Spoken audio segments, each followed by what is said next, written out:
arts and entertainment are not actually our primary goals.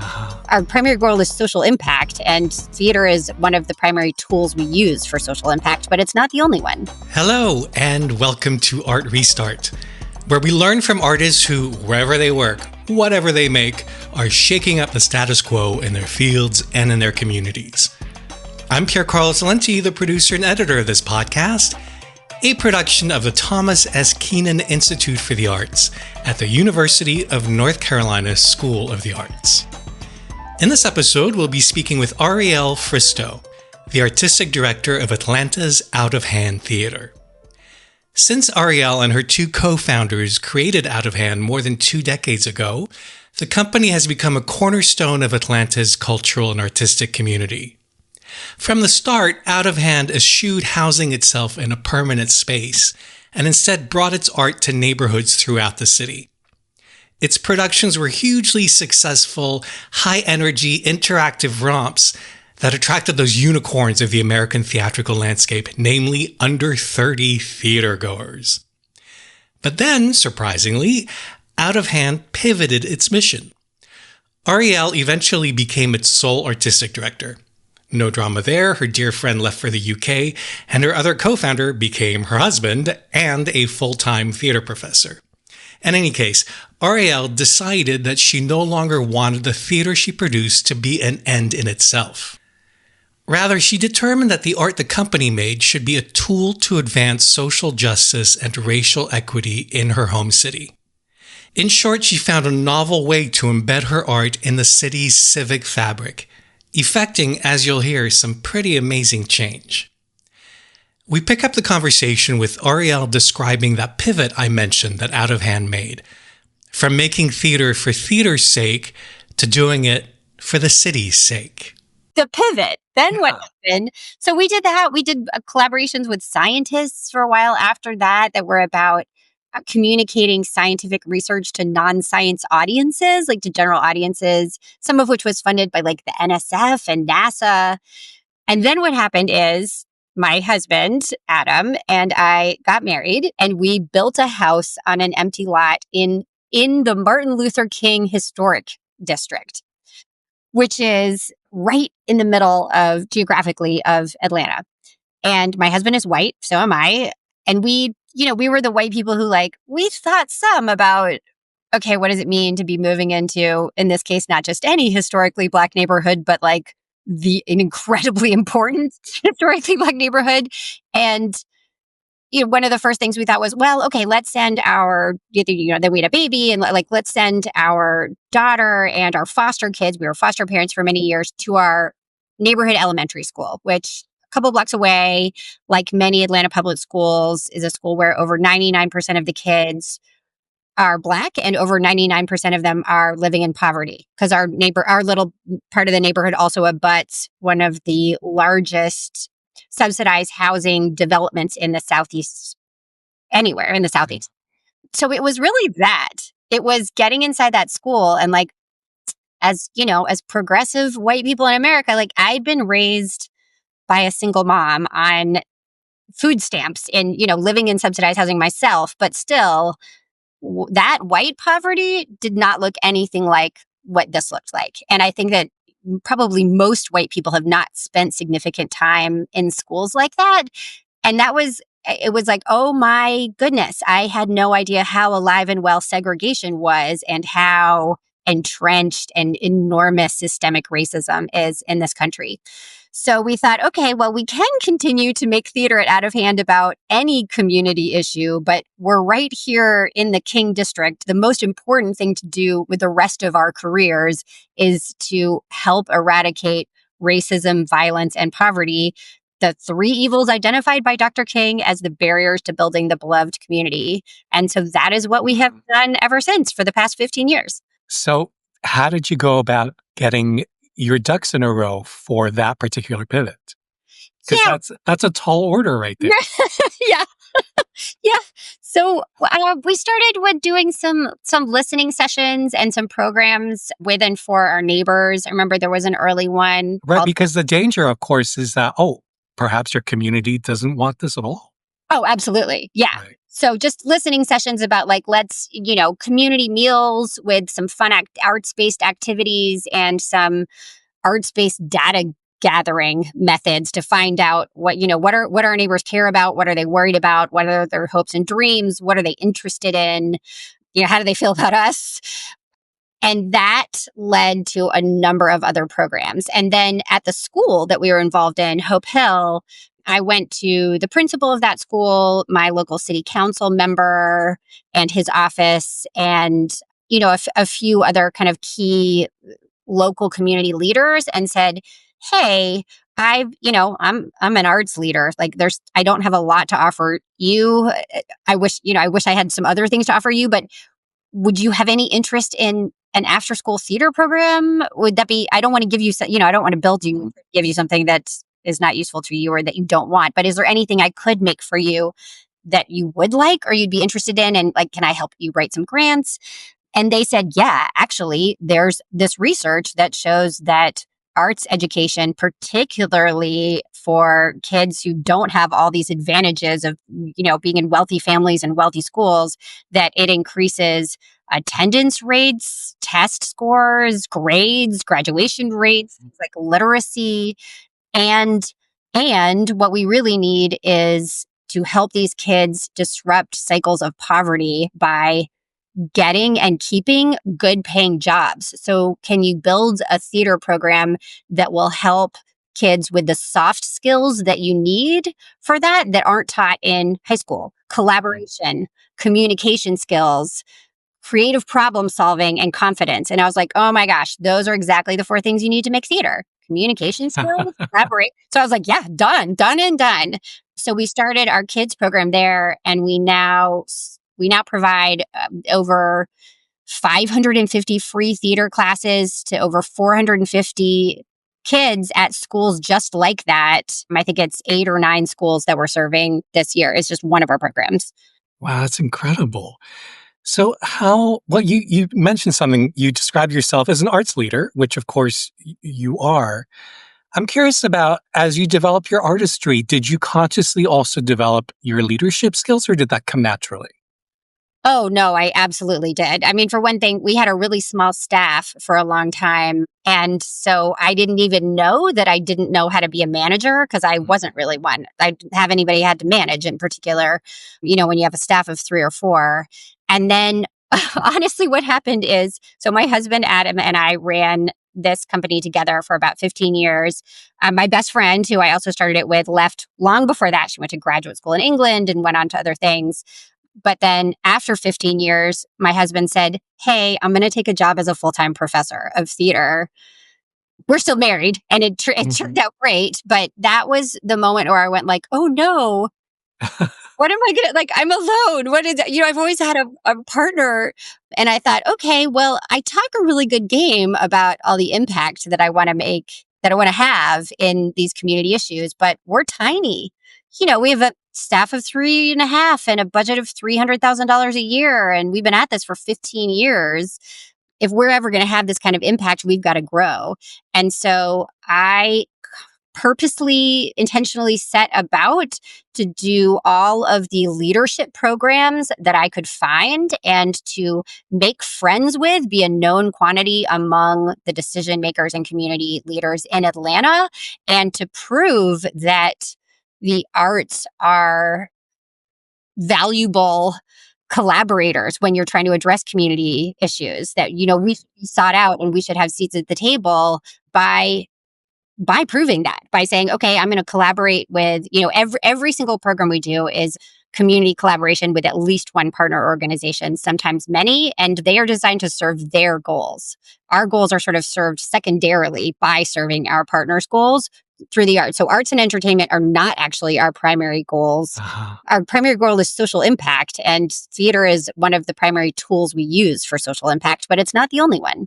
So as you kept growing, how big is your staff now? So it's 9, and our budget, I think last year our revenue was just under 2 million. Wow. And how many people on your board? Ooh, I think 25 on the board and then another 45 on our advisory board. Wow. So it's a big organization you've purposefully, I think, not bought or rented a space Yes, we to have. keep costs down, right? Well, no, we have turned them down before, and costs are not necessarily the most important reason not to have a space. For us, the most important reason not to operate a venue is because we can't reach the people we need to reach at a traditional venue. In order to reach the people we want to reach, we have to bring our programs to them. Right. I want to hear about equitable dinners now. Yeah. You're not the first artist I've talked to, of course, who does a version of breaking bread with members of the community.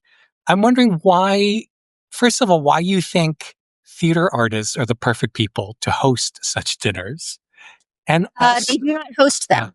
Oh, you don't host them. No, no, no. Actually, every single program that Out of Hand does is hosted by someone who is not us. That's one of Ah, our like magic recipe ingredients right. is that we are never the hosts of our own programs. And that means that the people who come were all invited by someone who is not a theater company. They come, I mean, people come to our events not even knowing what the topic is. They come because their neighbor or their coworker invited them, or someone whose kid goes to school with their kid, or someone who they go to. So tell me how I'd experience it. Let's say I get an invitation from a neighbor to go to an equitable dinner that's taking place at her house. Yeah. What would I experience? So, and we less do equitable dinners in people's homes now and more in like larger community venues. But we have another program we do always in people's homes that's literally called Shows in Homes. But either way, everything that we do follows the same recipe that we have, which is art to open hearts, information to open minds, and conversation to inspire action. Those are the three critical pieces of everything we do. So we never just produce a play. There is always theater, and it has to be really good quality theater in order for it to work and to like have its intended goals. But the the reason that theater artists are the right people to organize these and produce them is that we have the ability to take really messy, complicated, mind-numbing data on community issues and turn it into entertaining, emotionally engaging stories that makes that data sticky and memorable. And that is what we do with all of our programs. But we don't want people to ever make the mistake of thinking that was just a story. So we also have to give them a little bit of the data so that they see why we made the story about it and don't just think it was for entertainment only. And then while they are still in the room with the art and the information, we invite them to process the facts they learned, the feelings they had, and commit to taking action when they leave the room. Because otherwise, if we don't have that really important conversation element, people will walk out the door, look at their phones, get distracted, and maybe never think about it again. So instead, what we want them to do is process that out loud and then choose from usually three actions that our community partners propose. We ask them to propose that you can take when you leave in the next 1 to 4 weeks to actually move the needle on that issue. And I'm sure you talk about some very hot button issues that impact the different communities you work with throughout Atlanta. How much room is there for disagreement? Yeah, there is all the room in the world for disagreement, but there is no room for hate or blame or hopelessness. So we use professional facilitators for lots of our programs to facilitate those conversations that are the last important ingredient. So if I go, I would experience a theatrical event. Oh, yeah. Sorry, I didn't answer that. Yes. So you arrive at someone's home, you get greeted. If either it's a cocktail party or a meal, so you probably get asked what you'd like to drink and given some snacks. You meet some other people, and then you sit down and watch a play that lasts between 10 minutes and an hour, but no more, depending on which format we're using. And then there is a community conversation, either around dinner tables in groups of 8 or 10 with a facilitator at your table, or just 30 people gathered in a living room where you get to hear from someone from the organization that works on homelessness or immigration detention or divisive concepts and classroom censorship or health equity or whatever program it is that we're doing that day, where they get to tell you about the data, their organization, what they're working on, and what they need. What they need help with. And you get to ask questions and share your thoughts. And then you have, maybe another glass of wine, a few more snacks, mingle some, there's a social time, and then you go home. And I imagine you make it easy for people to act on what they've learned, right? Yeah. What we always try to do is ask our community partners to suggest 3 fairly easy actions that each guest can choose one that they will take in the next month. So, things like voting or registering to vote or looking up, what a law is in your locality, or participating in a local strategic planning process, it's part of that with your local government, or volunteering or going to an event hosted by a nonprofit that works on that issue, something simple like that. And what's your favorite thing that you've heard from participants? Well, okay. So in 2019, we did this program that launched those equitable dinners where we gathered 1,000 people at 100 dinner tables. This was in people's homes, literally in their dining rooms, all across this small city called Decatur that's right next to Atlanta. Mm-hmm. And back then, we had no idea if we could get 1,000 people to do this. And why Decatur? Because we were doing our shows in homes in Decatur the year before. Just one of the performances was in Decatur. And that night, the subject of that play led to a late night discussion about experiences of racial discrimination against Black people in Decatur. And that is what caused us to do this. So the conversation at Decatur dinners at every table was a conversation about racial justice in Decatur, launched by a 10-minute play about the experience of being Black in Decatur. And yeah, so how many people are going to be willing to do that, even though it's free? It's potluck dinners. And also, how do you ensure that there's a representative racial mix in your participants, right? Right. And we asked people to go to strangers' homes. So we were asking 1,000 people to sign up and tell us about your race and gender and, are you allergic to cats? Are you a vegetarian? A little bit of other information. And then is there anyone who you want to make sure you are with? Do you want to make sure you're with, your sister, your wife? And then we assigned all of those people to go to strangers' homes, knowing maybe only 1 or 2 or no other people there, in order to have racially diverse conversations that night. And then what happened wonderfully was 1,400 people signed up for 1,000 spots. We made space for 1,200 people. And in the year that followed, that city reported to us that a record number of people participated in the city's strategic planning process, and a record number of people of color both ran for and were elected to local office. Ariel, that's incredible. Yeah, thank you. My jaw is on the floor, almost literally. Wow. Yeah, it's really fun doing what I do. I mean, I'm really lucky to get to do something that works as well as it does, especially at a time when so many arts organizations are suffering. How do you manage it? I mean, it sounds like an incredible amount of work. Yeah. How do you? I imagine you've gathered a good staff, but how do you keep going? Well, I think it's because I really am on a mission to put artists everywhere to work for social impact. And I get up in the morning, my alarm clock goes off at 7 in the morning, and that's the first thought in my mind. And I get up and I go, okay, how do I move the needle today? What can my organization do? All the plans that we have, how do we move forward on those? But also, how do I continue to spread the word to other arts organizations, to funders, to community leaders who might want to partner with arts organizations in communities all across the country? And that is so exciting for me. It is wonderful to have a life that is that filled with purpose and meaning. That gives me a lot of energy. You've partnered with corporations and other organizations in the past, right? Has that ever created issues with your social justice vision if a corporation was not entirely on board? Well, I will say there was one grant that we got, an unsolicited grant that we turned down because we thought, oh, the goals of this organization are just so misaligned with ours that Mhm. this does not make any sense.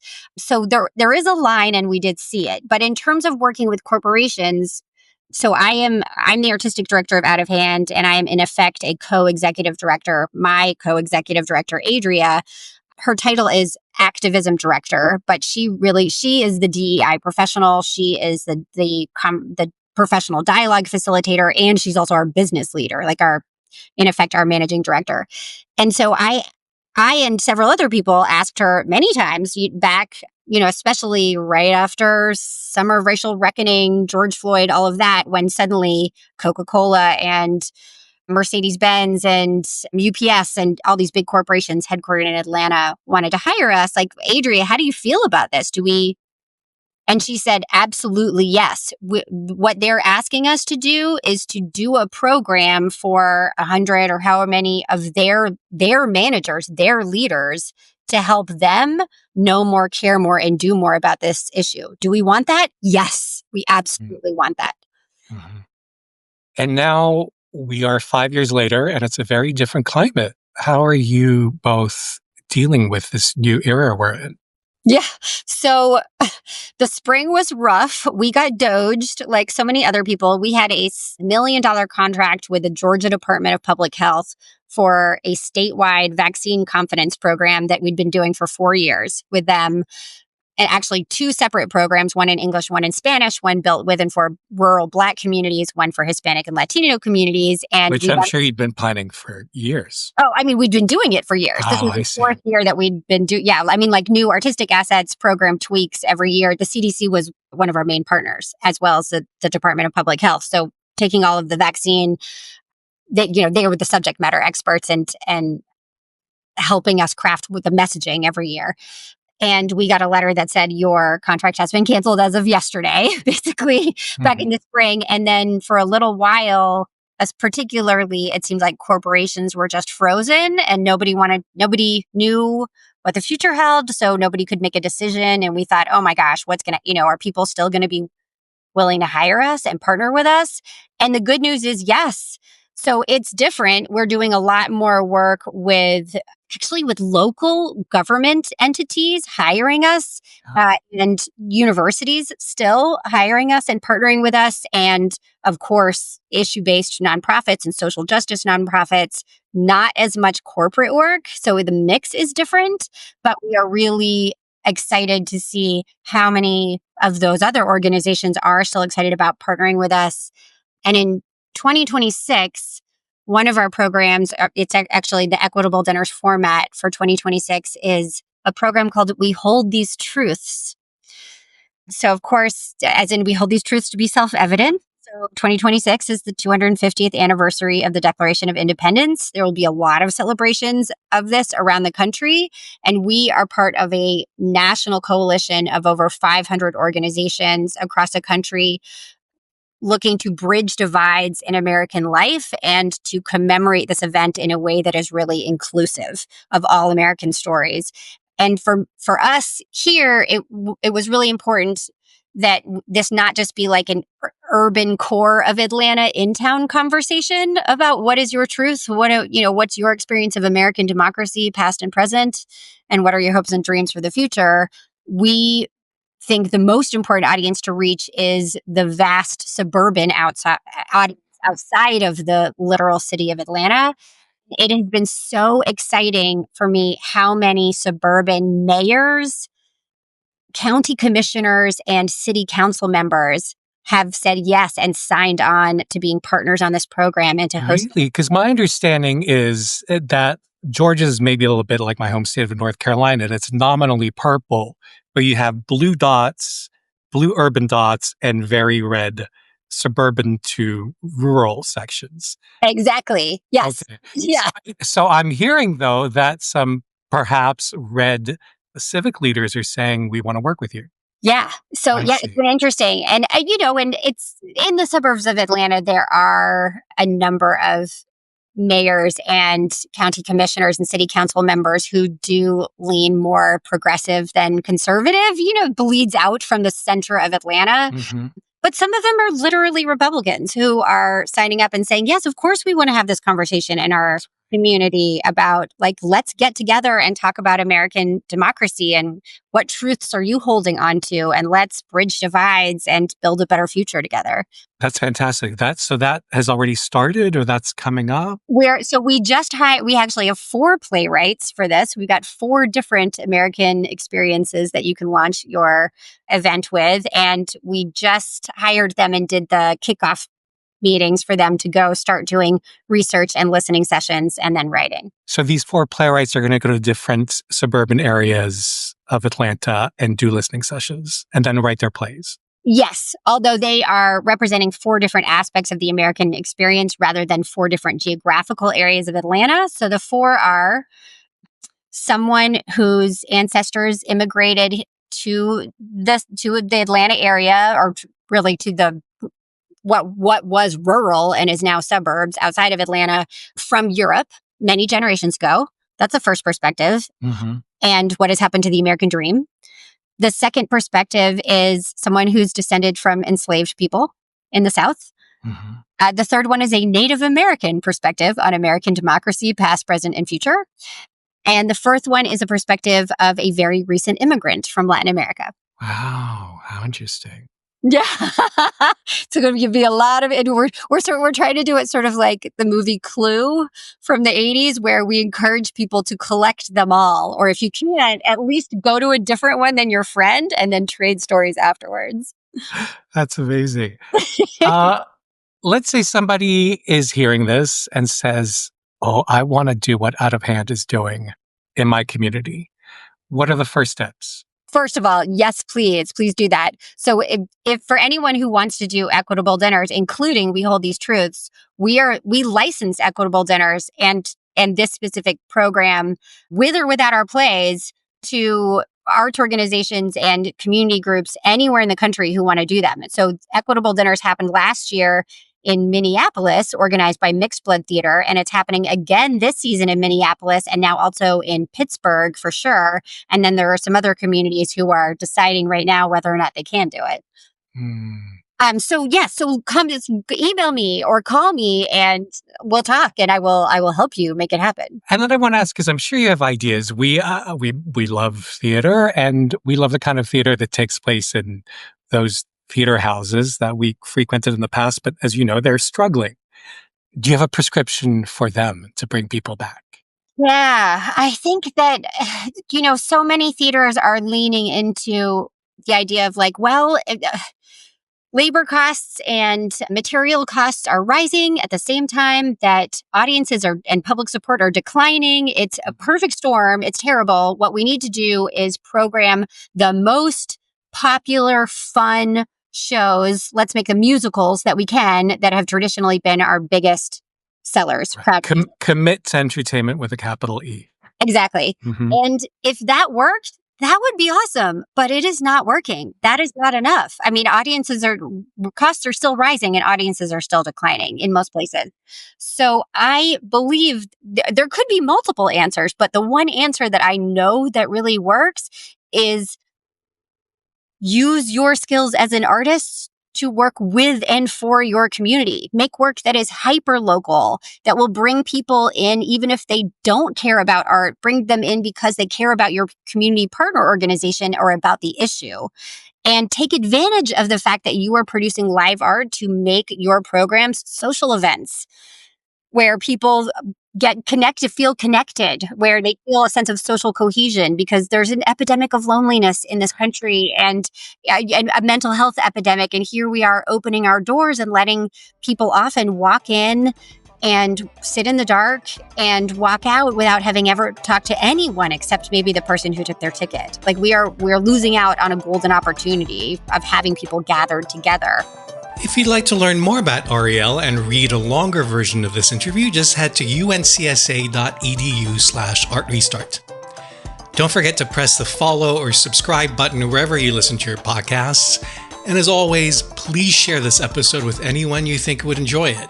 No amount of marketing equals your recommendation. You are the primary way in which we reach new listeners. Our theme music is by Shanghai Restoration Project. I'm Piercarlo Talenti, and on behalf of the Keenan Institute for the Arts, thanks for listening.